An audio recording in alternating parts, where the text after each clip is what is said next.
Welcome to today's live stream. My name is Paul Tobey, jazzmental.com. Thanks so much for joining me.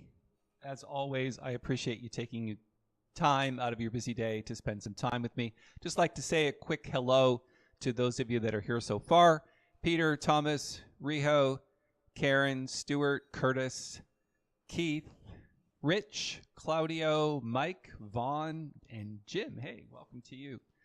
So for those of you that have already joined us, and those of you that are about to join us, and those of you that are about to watch the replay because you didn't get up on time, I want to say we're going to spend a lot of time today working on rhythm changes. Now, rhythm changes are an important part of jazz. There's basically two types of tunes that are pretty standard, especially in jam sessions. One is the blues, and the other one is rhythm changes. And rhythm changes is basically a 32-bar format. Now, today what we're going to do is we're going to focus on the chord changes in the key of B flat. And the chord changes are fairly simple. Of course, this whole thing is based on the tune I Got Rhythm from, obviously, famous composer whose name, George Gershwin, thank you.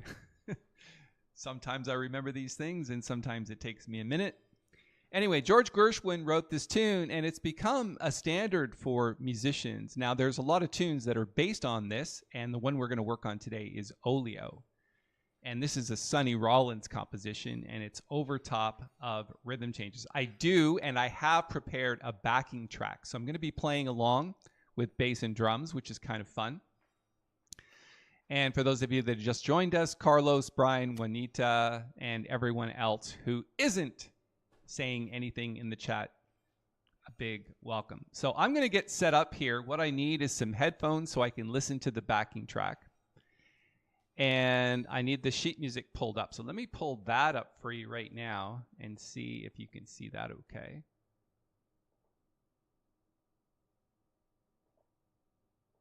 There you go. So we're working on Oleo. The link to download the sheet music, which I post at the beginning of every session, is going to be posted right now. So Nancy, if you can post that. I'm also going to grab it just to make sure that we have it. Took me some time to prepare this sheet music because it is a transcription of Sonny Rollins' solo. Now, it's always good to listen to other soloists, not just piano players. So in this case, obviously, tenor saxophone, and his solo is transcribed. And we're going to actually take a look at some of that today along with the tune itself. So let me get ready to play. I've just been warming up with my peyote balls here. Let me throw headphones on.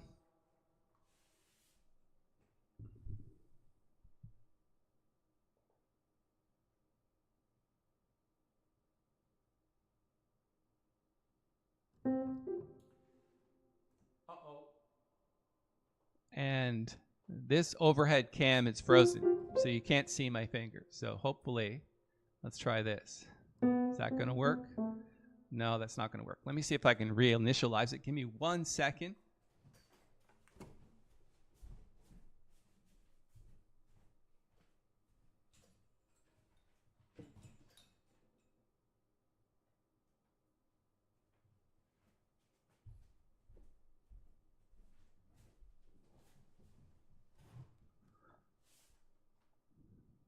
Maybe that will work.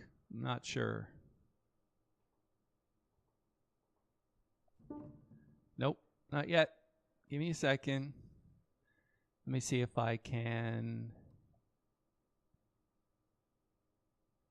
delete this one. Sometimes these things get frozen. Let's go video capture device. Okay, and then we want this one. Yep. Configure video. Looks like it's working now. Give me 1 second, and we're almost there. And now I need to move this down here. Stretch it out. Put it there. and then move it to the bottom. Does that work? Boom, we got it. Okay. Hopefully that'll work for you. All right, now headphones.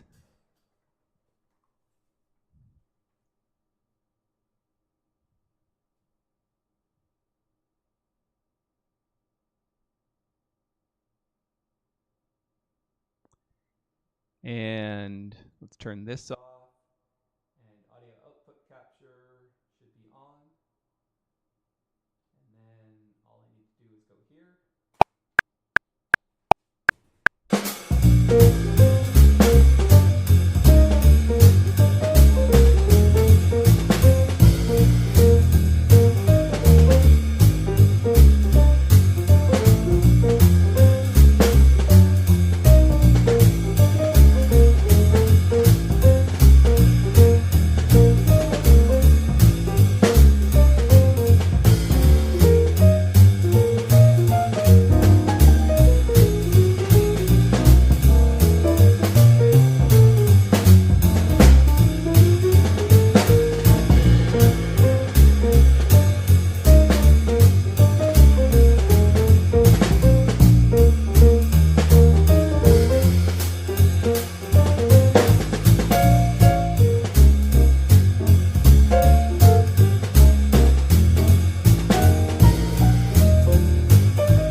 Okay, rhythm changes. Hope that made some sense to you. Let's pull up the sheet music again because that seems to have disappeared. And I'm not quite sure why we're having all of these technical difficulties today, but that's okay. There it is. There's the sheet music. And let's just talk about the form for now, because the form is the most important part of rhythm changes. Basically 32 bars. If you take a look at the first 8 bars, that is repeated 3 times. So it's A, B, A. And the B section starts where you see the D7 chord. And the changes, basically, if you went into a jam session and you said, okay, we're going to play rhythm changes, they might say what tune you're going to play. And if you've got one prepared like Olio, then of course that's what you should do, is pull the one out of your head. But if you don't have one prepared, just say, hey, which one would you like to play? And some people might play, I mean, there's a number of them, but basically the basic one is I've Got Rhythm.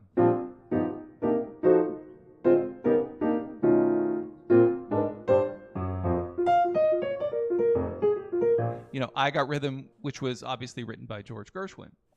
So that one's fine. Or any one of a number of tunes. So the goal here is at any session when you're playing with musicians is to just cover the changes. Now the changes... Sorry, Paul, could you do a mic check? What's wrong with my mic? Just ask them if they can hear your mic now, because some of them were complaining about your mic. The mic's always been on. So I'm just going to do a mic check right now. If anyone can't hear me, please let me know. Because as far as I can see in the studio, that the mic is showing volumes. And Nancy says people are complaining about sound. So, okay, I'm just asking. If anyone can't hear me, let me know. Where was I? I was at the part where we're going to talk about the changes. So basically, if you take a look at Olio in the key of B flat, bar 1 is 1, 6, 2, 5, back to 1. 1, 6, 2, 5. And that's basically it for the first 4 bars. 1, 6, 2, 5, 1, 6, 2, 5. IPC says you can hear me fine. That's great. Thanks for letting me know.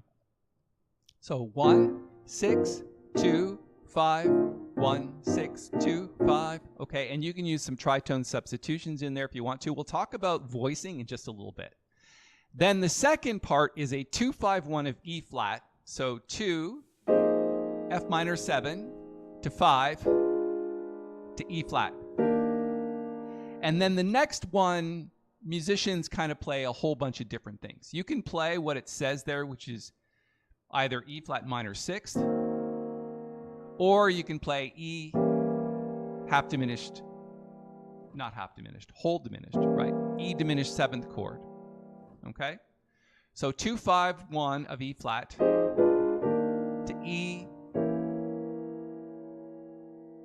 diminished chord, and then 1, 6, 2, 5. So the only thing that changes is you've got 3 times 1, 6, 2, 5, and then you've got 2 bars of 2, 5, 1 of E flat. And this passing chord, which is the second half of that bar, E flat major 7 to E flat minor 6, or E diminished 7th, or any number of things, even a 2, 5, 1, a quick 2, 5, 1 of B flat would work.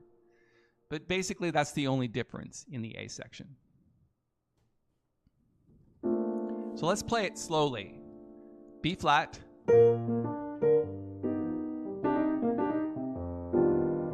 And the second time you play B flat here, you can do 3, 6, 2, 5. So 1, 6, 2, 5 for the first 2 bars, and then 3, 6, 2, 5 if you want to.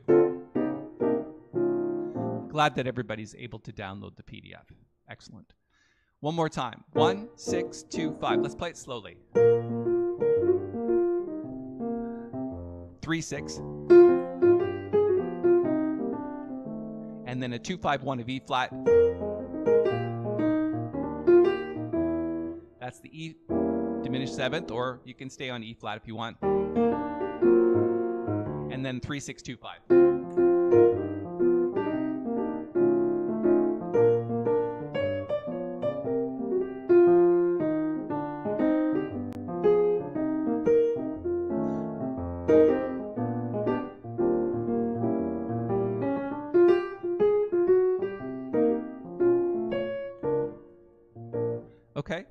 just going to work on some two-hand comping.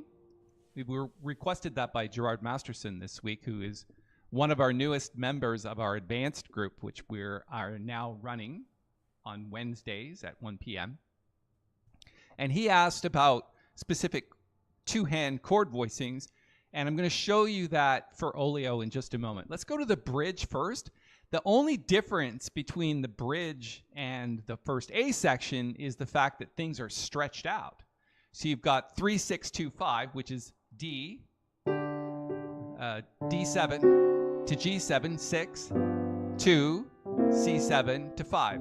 So it's still a 1, 6, 2, 5 or 3, 6, 2, 5. It's just you're using seventh chords instead, and they're stretched out 2 bars each. So D7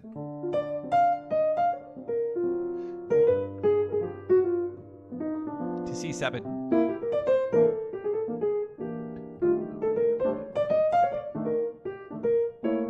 And then 1, 6, 2, 5, 3, 6, 2, 5. And then sometimes what you have is this ending.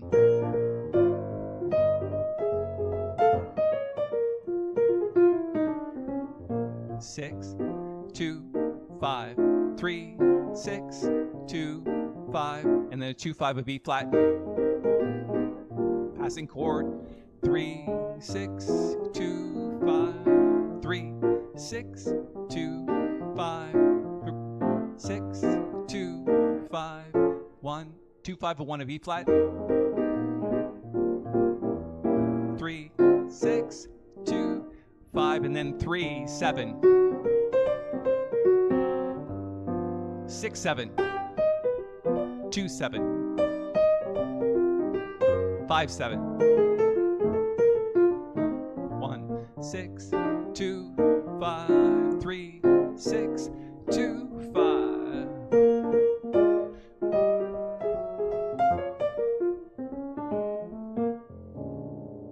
Okay. And that's the tune. Why is it popular in jam sessions, and why is it popular to play tunes like Oleo?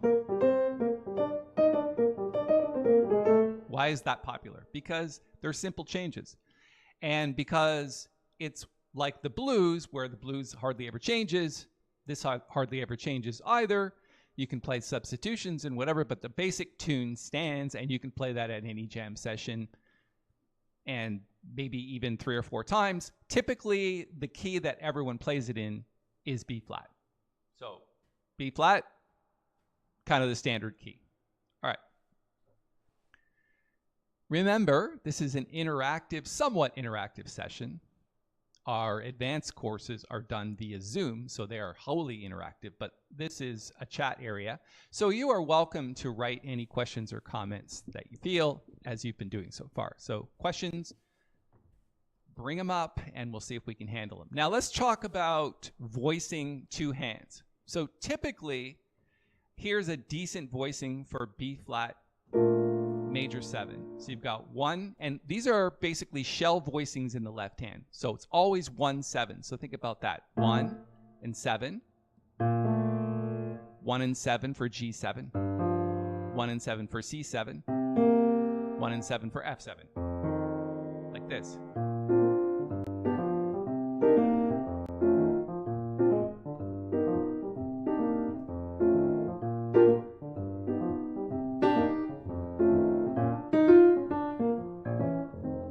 Get the idea? So 1 and 7.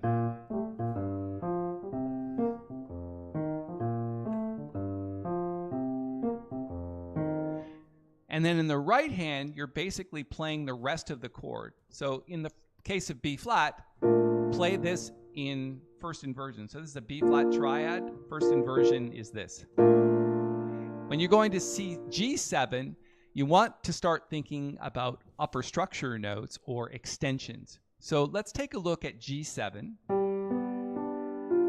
and let's play the extensions in the key of B flat. There's your 9th, there's your 13th, which is 11th, sorry, not available because it creates a flat 9 with a third of the chord. Anything that creates a flat 9 with a chord tone is a bad idea. So leave it out. You could put a sharp 11 if you wanted to, but again, that starts to get a little outside. And then the 13th, which is this note. So then what you want to do is in the left hand, play 1 and 7, and then think about notes that are missing from there, like 3 and 5 and 9. You could even put in the 13th here. And that's a typical voicing for G7. So let's go back to B flat 7 and then move a little bit down to G7. And then when we get to C7, instead of playing a rootless voicing, shell voicing in the left hand, just play the root, and in the right hand play this. So this is what we call basic, well, it's kind of like a cluster, but what it does is it contains the 9th. So if you look at C minor, and then go up the scale, 9th, 11th are both available. If you take that 9th and you put it down here, and you take the 7th and you put it down here, you get this. And the reason why I'm showing you that is because when you switch to F7, you only have to change one note. Let me move my fingers so you can see that a little better. So this is C minor 7. There's your 9th in there, root down here, and go to the root with the rootless, the shell voicing with F7, and then with the right hand, just move down one note. And the reason why this works is because you've got the 13th and the 9th in the F7 chord. Okay. If you play that, musicians will hear good voicings all day long.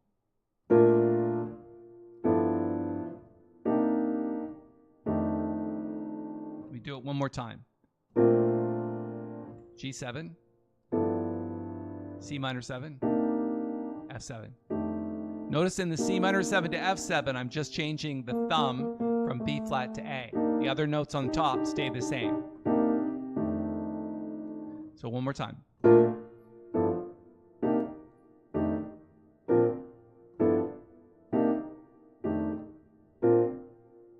Okay? Fun stuff. Now, the only thing that I would recommend is if you just did that all day long, it's not a great idea. So what you can do is you can play inversions of those. So for example, B flat, keep the shell voicing in the left hand, but play a different B flat chord, like this one, or this one, or this one. You can go all day long playing B flat major 7 in inversions, like this.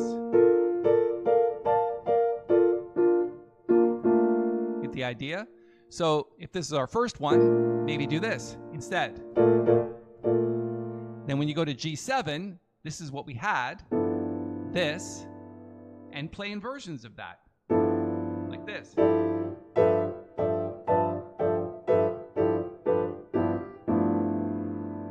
Then when you get to C minor 7, same thing.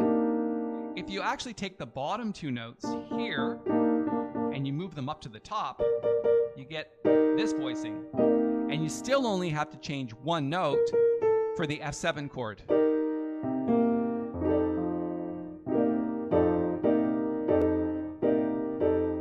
Peter, thank you for getting the discount and downloading your backing track. I appreciate that. Every purchase goes to help us reach more musicians who need the help. Thank you so much.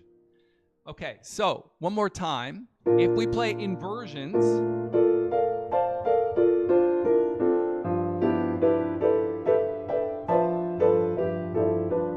C minor, this version, this one, change one note. This one, change one note to get to F7.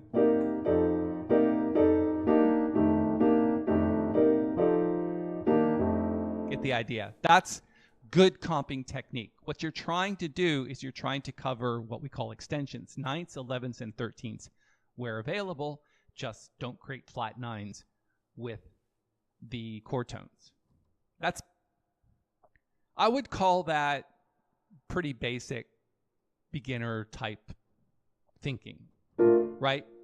More advanced thinking is to take the chord changes from the the scale instead. So if the scale is B flat, anything that you can do with that, like playing fourths, is a more advanced thing. So basically what you're doing is you're pulling notes directly from the scale where available. Now, if notes aren't available, like sometimes the E flat, because it creates a flat 9 with the third of the chord, just leave it out. So when I comp, I'm not really thinking about, oh, I have to play inversions of this. That's a more of a beginner idea. What I'm thinking is make melodies with the scale.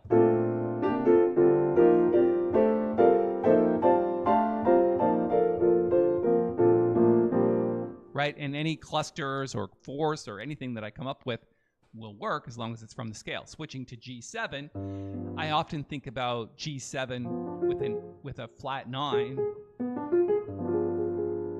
right? Getting to C minor.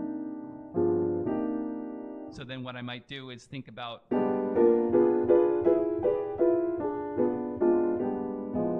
I don't want to get too complicated because, of course, it starts to get confusing. But I'm just giving you examples of the difference between this and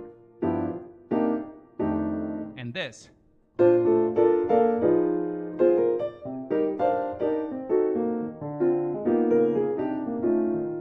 See the difference? It's like you amass a certain amount of experience, and eventually you're trying to make music with every idea that you have in your arsenal. Okay.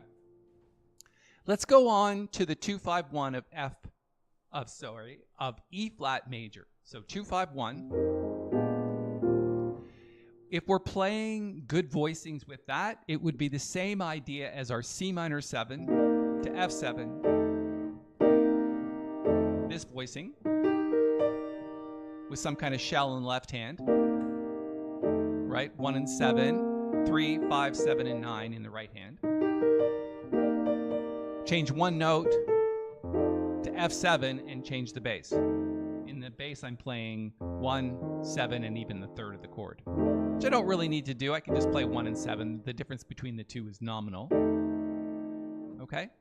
But what I want to do for the F minor chord is just transpose that. So take this chord for C minor and just move it to F minor. It's the same chord. It's just moved. 1, 1, 3, 5, 7, and 9 of F minor. And then change one note to B flat. And then for our E minor chord, just play this. 1, 3, 5, 7, 9. So take 3, 5, 7, and 9 in the right hand and just play 1 and 7 in the left. So here's our voicings.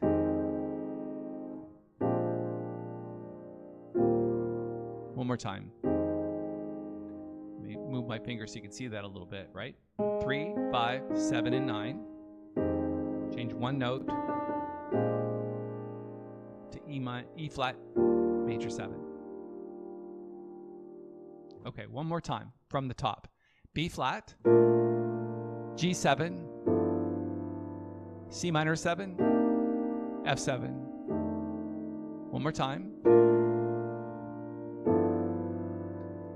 C minor 7, F7. Now the good news here is we're already on F7. To get to F minor, all you have to do is move these two bottom notes one like to here.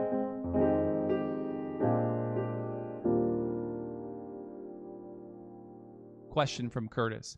Would you just play the single line melody in the right hand and the chords in the left if playing solo piano? If I'm playing solo piano, Curtis, there's a number of things that I would do. First thing is I'd probably walk a bass line like this.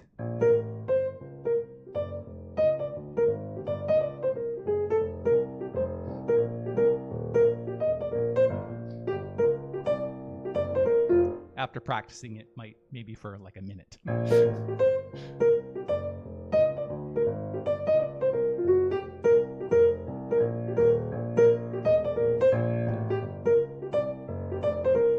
Or I might just comp in the left hand like this.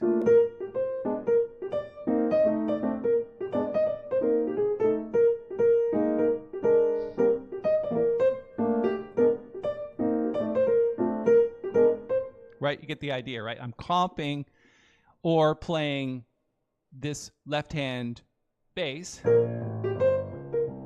Or another idea is I might do both. So I might play stride a little bit. Like this. So play the root and then play a chord. Sorry.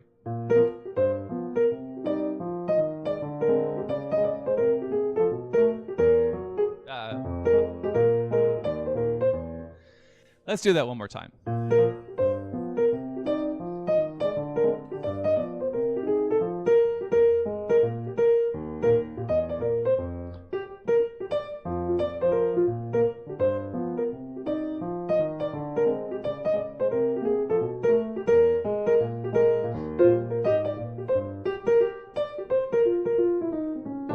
Right. It would take a little bit of thought process to do that, but essentially there you go.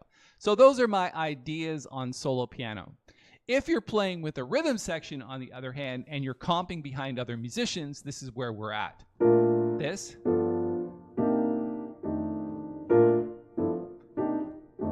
And so let's play that with the backing track.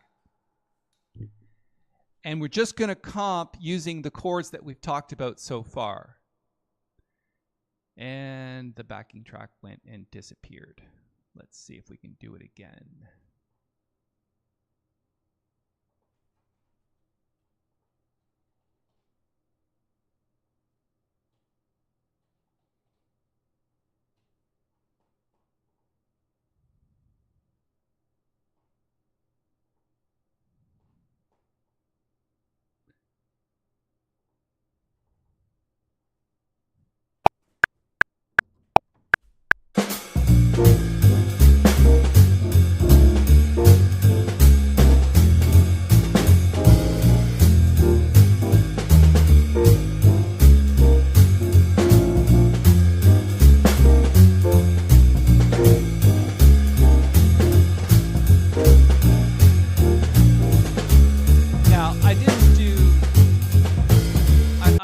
A few different inversions. I didn't play just the ones that we've been talking about, but you get the idea, right? It's like if you play the same thing all the time, it gets kind of boring, but I will do it just to kind of make a point, just making sure that you can actually hear the backing track.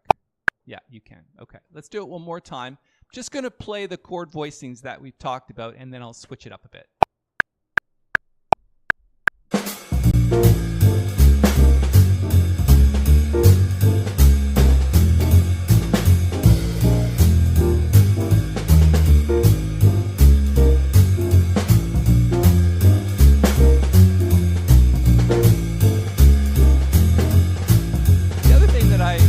I think I should point out is that my rhythm is just the rhythm from I Got Rhythm.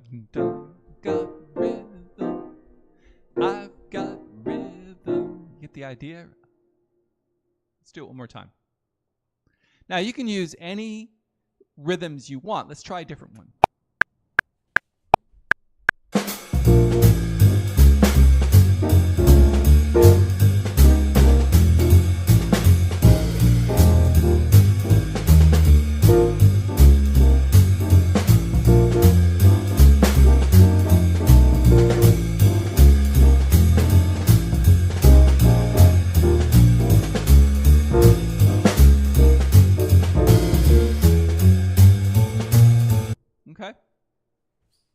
Pretty simple. Let's work on the B section. So it's an AABA tune. So there's a bridge, and the bridge is just D7. Hopefully, Curtis, that answered your question, by the way. I want to check in and make sure that you got an answer.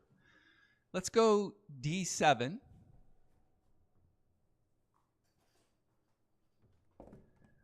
I think a good idea for D7 is to play a shell voicing in the left hand, 1 and flat 7, and then in the right hand, what we're going to do something a little bit more advanced.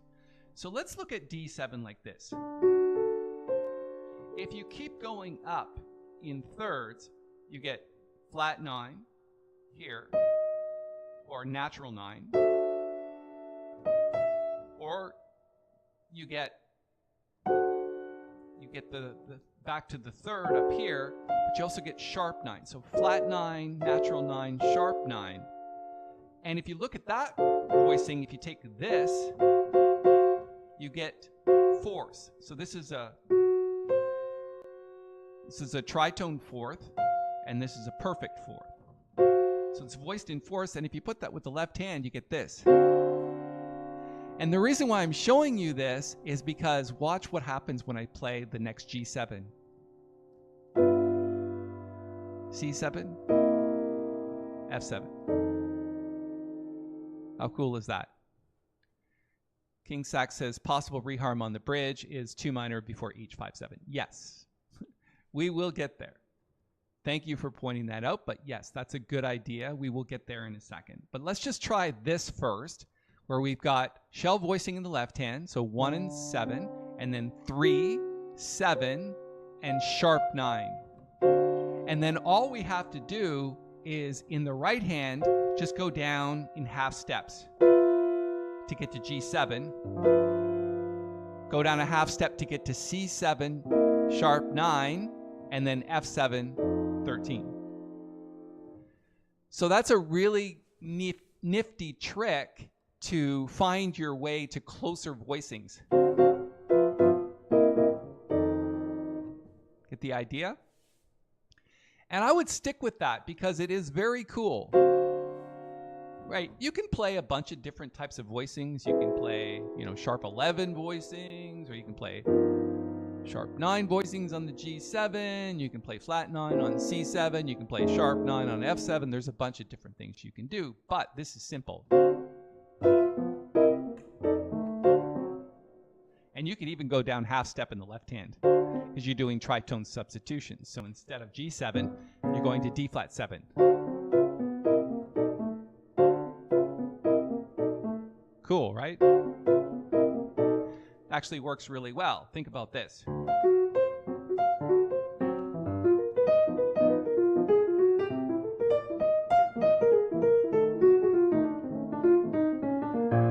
Get the idea? So all I'm doing is I'm playing some type of rhythmic pattern on 3, 7, and sharp 9.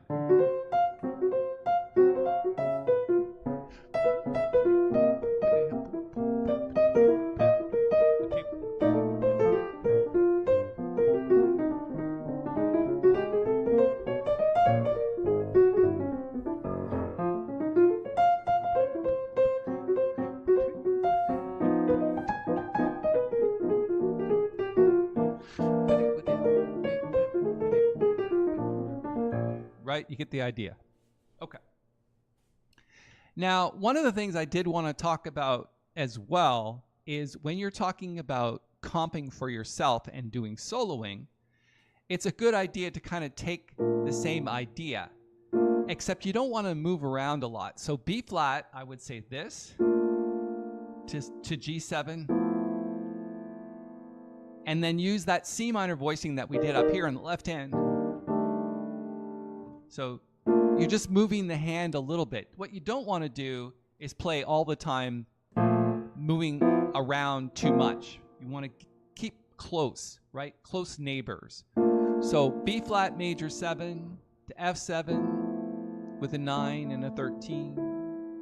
And then C minor 7 just down a little bit with the 9th here, and then F7 with the 9 and the 13. One more time.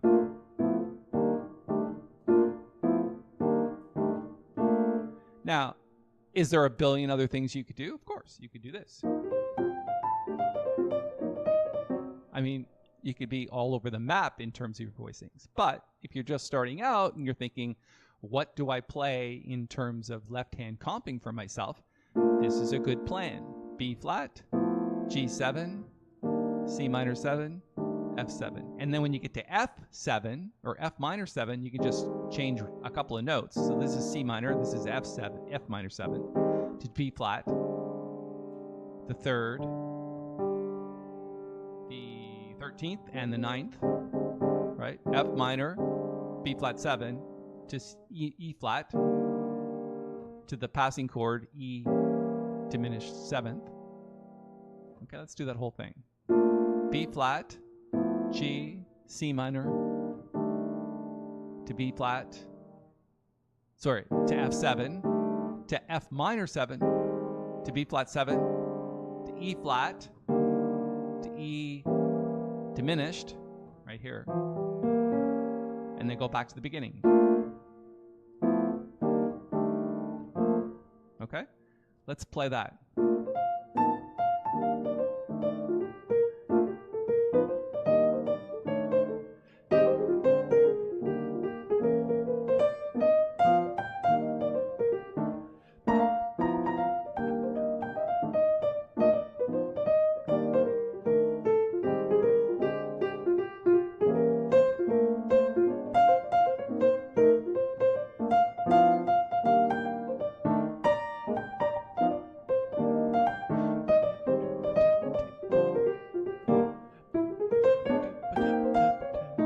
Now, some other voicings that you could use. Let's try this. So I'm going from this B flat to here. So you've got flat 9 here, 13 root up there in the top. So B flat, and then this inversion of C minor. So we did this one. Take the bottom 2 notes, move them to the top. You got this one to F7. Okay?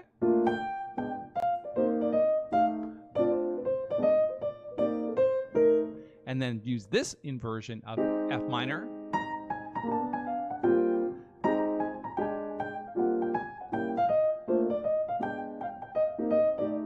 Playing real simple in the right hand, obviously.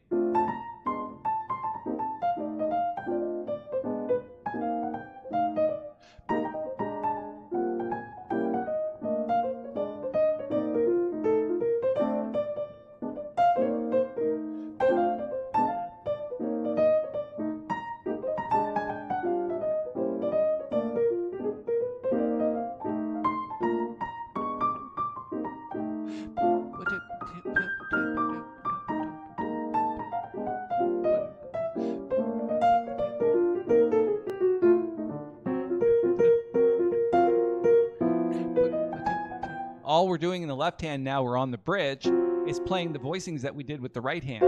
3, 7, sharp 9. Half step down. Half step down. Half step down.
Fun, right? Curtis says, your right hand is swinging cool. Thank you. Is this the bebop phrases along with left hand comp? Yeah, these are bebop phrases. We could talk a little bit about that. I did want to throw up a link for you, though, just to one thing before I forget. A couple of things I wanted to get to today. Unfortunately, I mean, I love these Saturday masterclasses, but they are really taxing in terms of my time in preparing and getting sheet music and getting all the technology and the emails sent out and all of that stuff, right? When you go and download stuff, there's a whole back-end system that's running. And so I'm going to take a couple of months off. I'm going to do next Saturday. Please mark your calendars because it's going to be the last one for 2 months because I'm in the summertime, I want my Saturdays back. And that's not because I don't love it. It's just because it's summertime in Canada and summers are so short here. And if you're in Canada or you've ever been to Canada, we get basically June, July, August, and September, and that's about it for warmth. So I like my summers, and I like to play golf, so I'm going to take the summer off. However, I am going to point out that there is our advanced master classes, which are starting up next week. And I'm going to throw up a link in the chat area for you to go check that out. So you can read about them. If you have any questions, you can let me know. But basically, there's the link that I'm going to put up. There is the link to the upcoming advanced master classes. And I'm going to give you a coupon code to save $10 a month, every month, not just the first month. I had that question before. And if you do this, we'll be working a couple of times throughout the summer, but basically it's monthly. Every lesson comes with sheet music, and it's interactive instead of this type of format. So there's your coupon code, save 10 Jazz Mastery. The coupon code will work for, like I said, every month. Now, go check them out. If you have any questions, shoot me an email. I'm happy to answer them. I have chosen the time for the summer for those. It's next Wednesday, or Wednesday the 26th, I think. Let me check that. It will be, yes, next Wednesday, the 26th of June is the next masterclass. It's at 1 p.m. Eastern Standard Time. So 7 o'clock in Spain, 6 o'clock in Britain, Germany, I think is 7. You get the idea, right? So wherever you are in the world, we're trying to accommodate you. Wednesday afternoon, you're going to have to take the afternoon off on Wednesday if you're in America. It's at 1 p.m., but there's the replays if you miss them, and they are going to be happening throughout the summer. So I hope you can join me for those. Let's get back to our live stream presentation here today, and let's talk about some lines. I'm going to throw the sheet music back up one more time.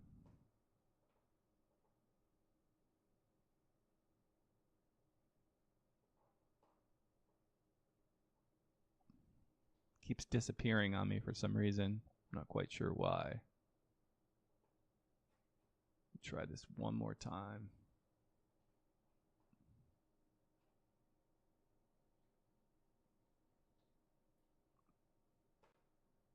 And we're almost there. Just finding the sheet music. Relaunched, and hopefully you can see that. Yes, now you can. Excellent. Okay.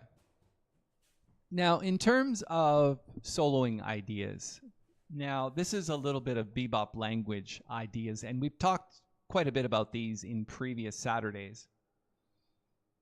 The easiest way to think about this in terms of lines is just to take a B-flat scale. So, and that's really basic stuff. So if we were to play the B-flat scale over those chords,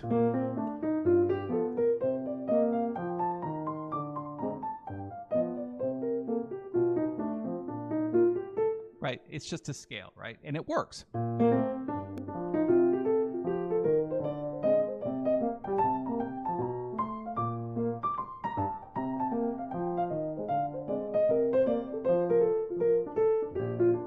Right, and all I'm doing is playing little inversions of the scale. So let's play the basic scale. Now let's play something else. Let's play 4 notes up.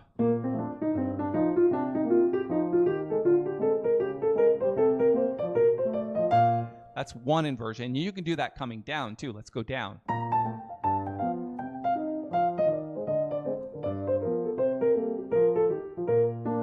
Okay.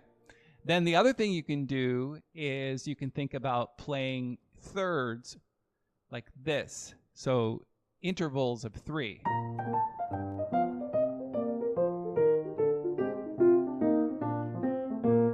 Going up.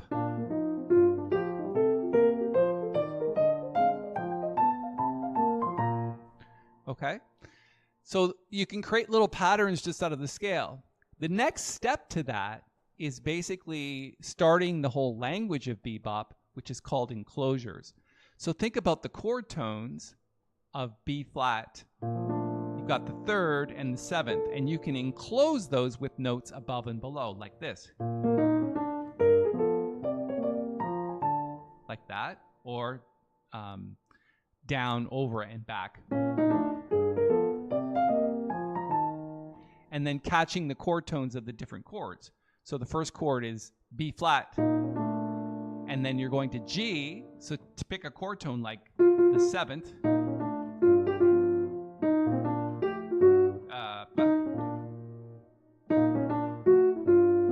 and then C minor, hit the 7th. One more time.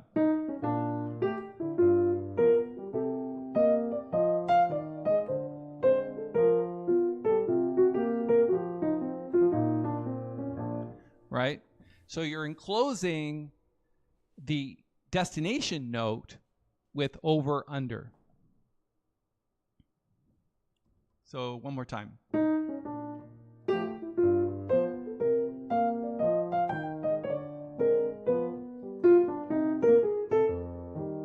Right? And that's where the bebop language comes from. And then you just string those together like this.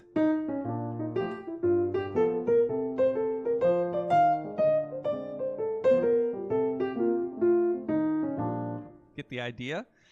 And that's really something that's going to take you a little bit to think about. Now, a lot of lines come from great players like Sonny Rollins, and if you take a look and we scroll down this chart a little bit, you're going to see a lot of this in play with Sonny Rollins' solo, which basically starts on bar 26. So B flat.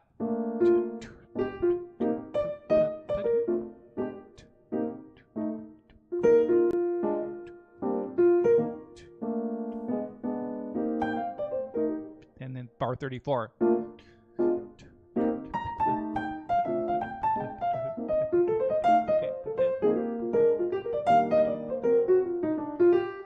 Right, so bar 34, you can see that line there. I'm just reading it. There might have been a few mistakes in there, but you get the idea, right? So bar 34, let me scroll up a little bit. So it's the top of this page here, B flat to G7.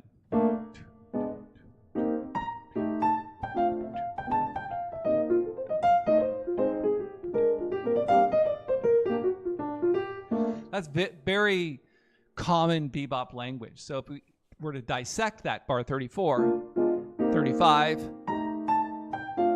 So now we've got scale. That's where that, we talked about that before, right? 4 notes down. 4 notes up, right?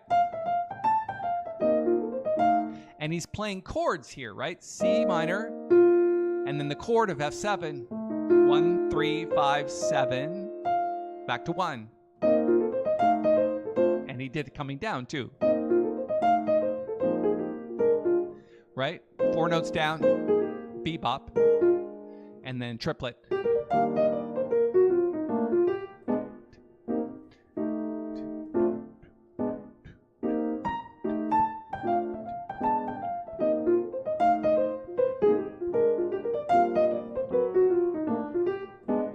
And we could play inversions of that. Let's play our own line using the same rhythms.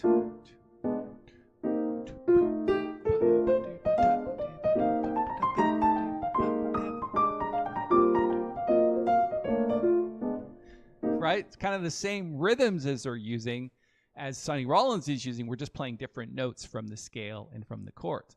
And that's really the gist of bebop soloing.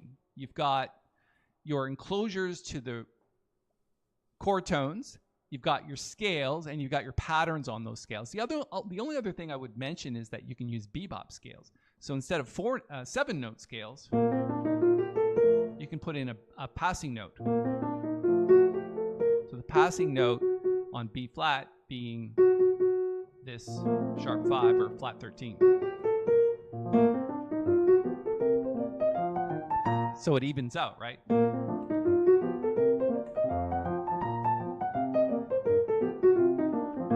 Right? And each of these scales has their own bebop scale associated with it. So you can make 8-note scales instead of 7-note scales. Let's check in and see what our comments are doing here. Liz asks, is there a good exercise for learning shell voicing so it become more automatic? I think this is a good exercise, which is this tune, because it's basically, 85% of jazz is just 2-5-1 progressions. And all we're doing here is we're adding a sixth to that. So 1-6-2-5 instead of just 2-5-1. And then all we're doing is playing seventh chords in the bridge. So this is an actually good exercise, is to actually do this tune just using shell voicings.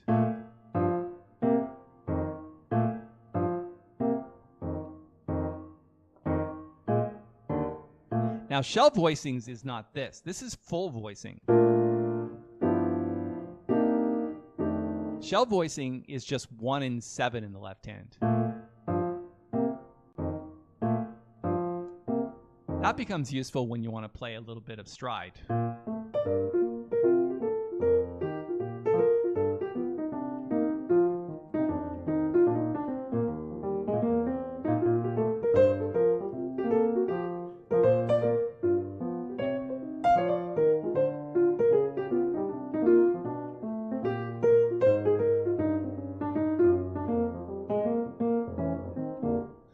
Okay. So I think it's actually a good tune to learn your shell voicings on. Now, if you meant shell voicings by as this entire two-handed comping, this is not a shell voicing. This is like a full piano comping voicing. The only exercise is just to follow the pattern that we talked about. And just do it as many times as you need to.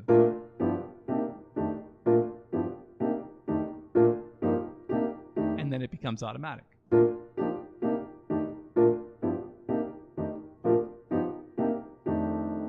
Two, 5, 1 of E flat.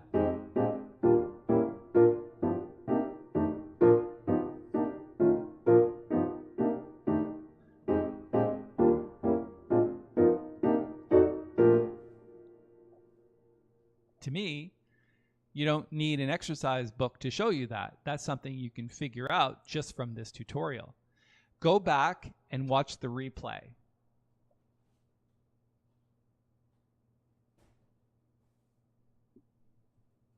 Lisa.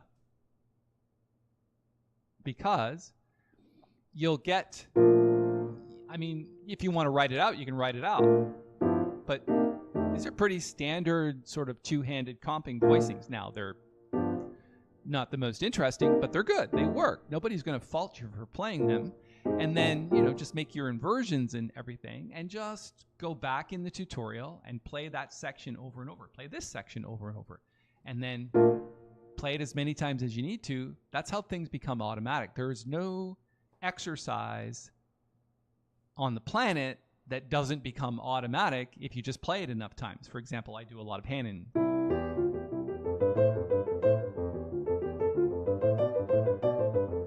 But I also do things like this in the beginning as many times as I need to, because it might not be lines, but it's chords.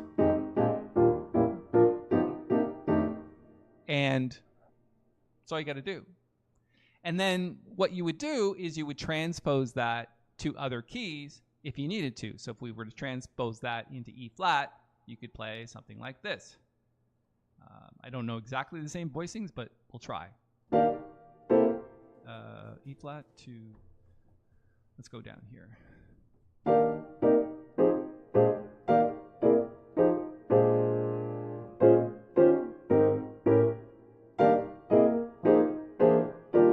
Right? And each key is going to have its own slight variances in voicing depending on where you are on the keyboard. If it sounds too high, move it to inversions that are a little bit lower. If it sounds too low, it gets too muddy, like you can't play voicings way down here. Or you can in that case. It doesn't sound too bad, but if you get really low, it just starts to sound too muddy, so then just move it up a little bit. And that's basically how you learn voicings. It's like repetition until you get tired of it, and then it becomes automatic. Okay. Lisa, does that answer your question? Oh, actually, you already put a thank you. You're welcome. Alan, are enclosures in bebop utilizing the notes of the scale, or alternatively, the chromatic note above and below? It's both, actually. I realize this is not a fixed rule, just a guideline question. Yeah, so the guideline is either one is acceptable playing chromatics. For example, if you're just doing chromatics or you're doing the actual chord tones, they both work. Those are chord tones. This is chromatic. They're almost the same.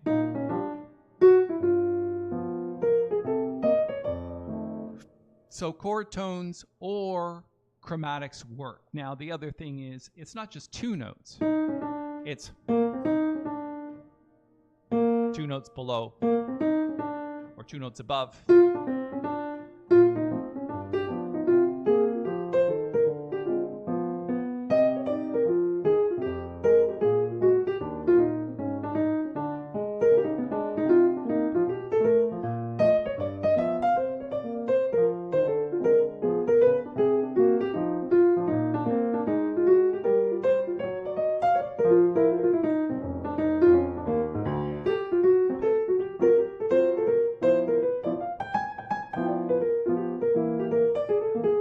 There's one there, right? You're going just two above. Chord. And then chromatics down to the fifth.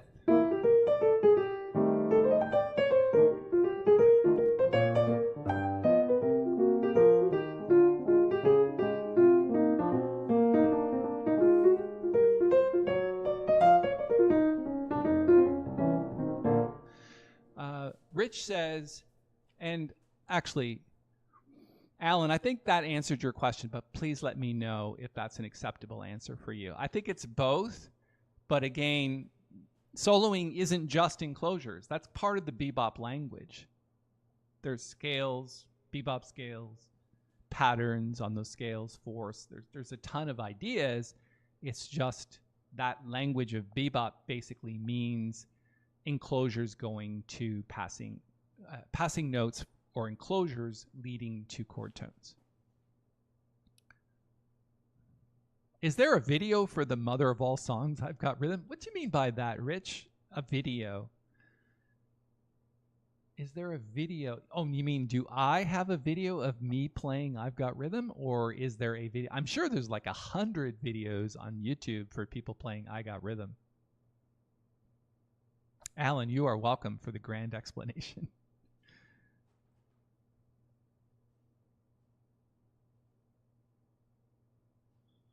Oh, and Rich says, congrats on the 1 million clicks. Yeah, 1 million views on YouTube.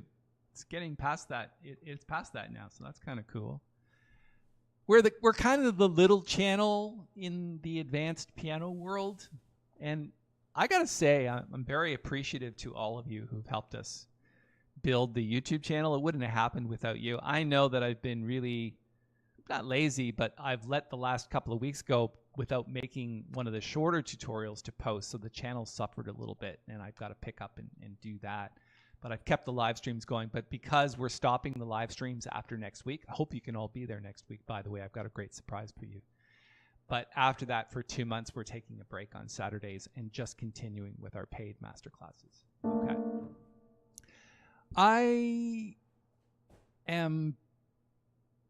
Let me play a little bit, and let me see if I can find some places to stop. I like to do this at the end of the session in order to kind of show you, as I'm playing, where the ideas are coming from. So I'll just stop and say, oh, there's a great idea. Here's where that came from. Now, this is all part of the secret psychology of getting better, which is basically you want to be inspired to get better. And so that's why you would attend this masterclass or anybody's masterclass in order to see some things that you need to work on. And that pushes you forward because you start to hear things that are a little bit outside of your capability, and that's what you work towards. So that's why this part of the session is so important, because I get to point out some things that I'm doing as I'm playing. So I'm not going to play with the backing track this time. I'm just going to play as if I'm playing solo piano, and let's see if we can point out some things.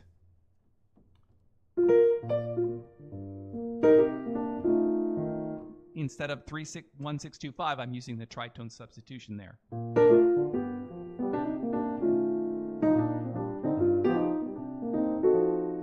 And then 2-5.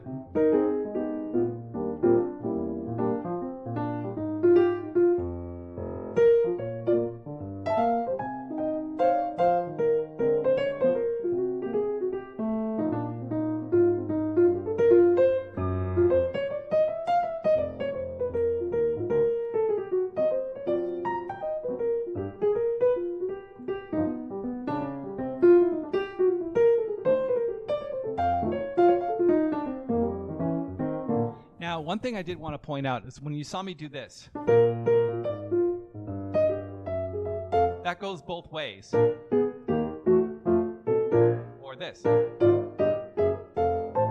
That's a pretty standard, would be a good idea to play the right bass note there, but it's a pretty standard thing to do at the end of a jazz tune. You've heard it before.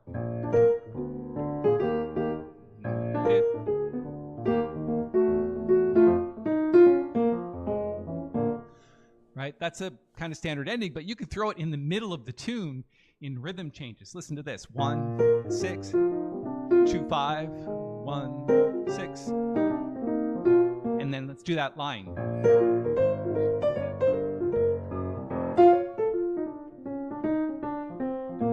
Six, 2, 5, 3, 6, 2, 5, 5, and then this.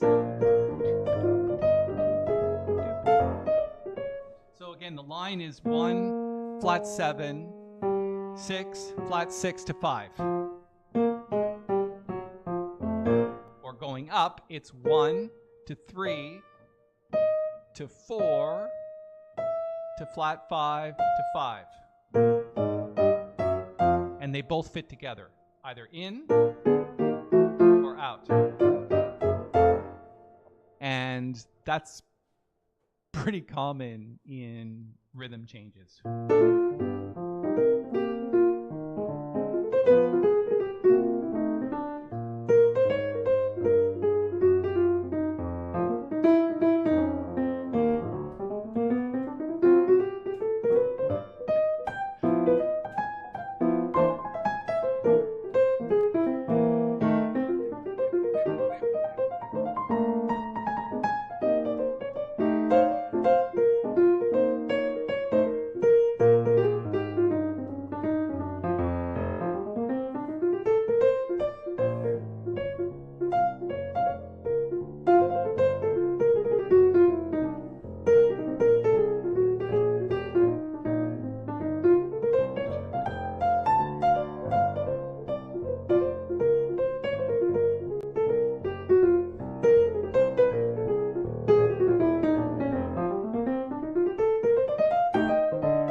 Says, what are the actual chords in that alternate ending, bars 5 and 8?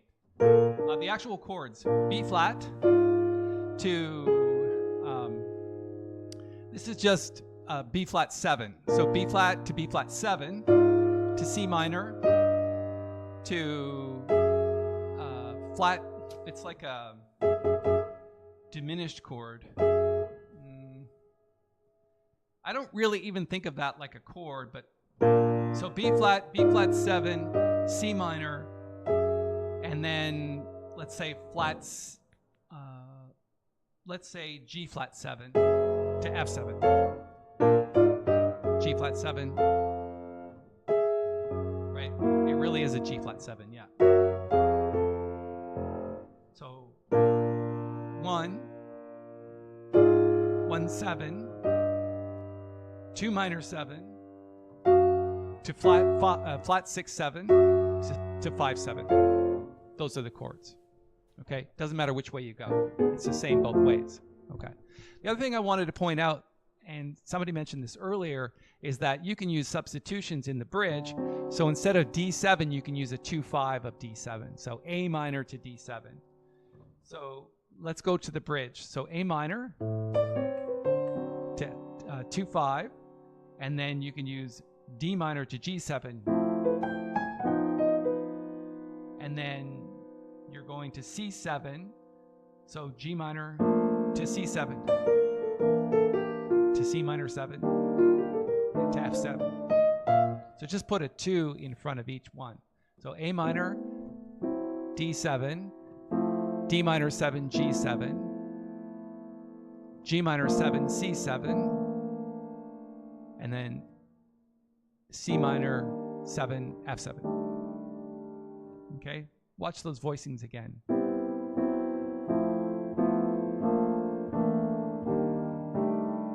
Look at how close those voicings are. All I'm doing is using inversions.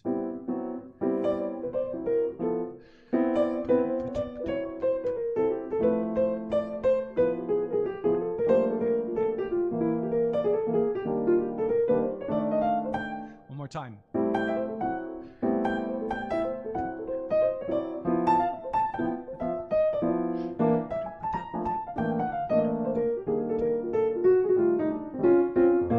I personally just like going to the dominant 7th chord because there's so much 2-5s here.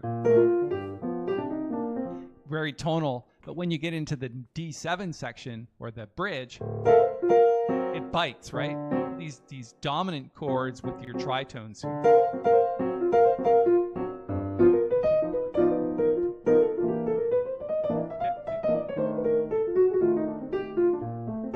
And the other thing is too, is once you get really good at these chords, what you want to do is just pick up the speed a little bit.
Yeah.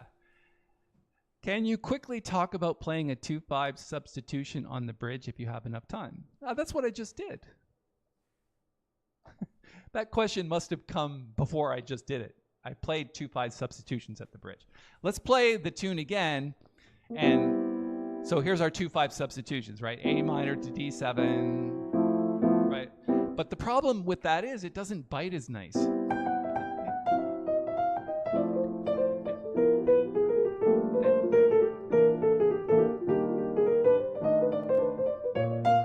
Right? I think if you just played it walking bass in the left hand, it might be nicer.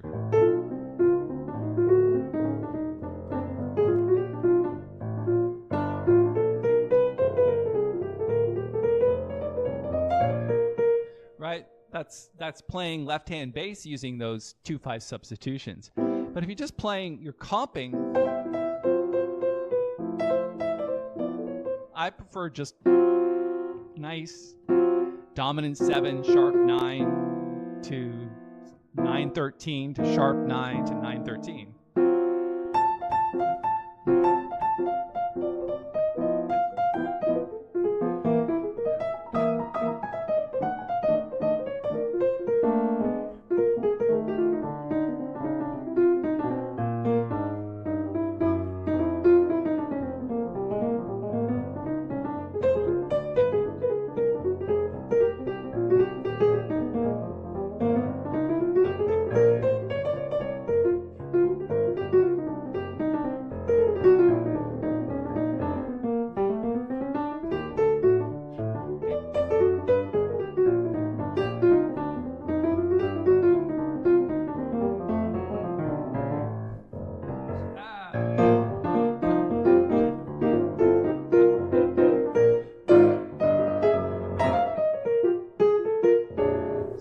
that.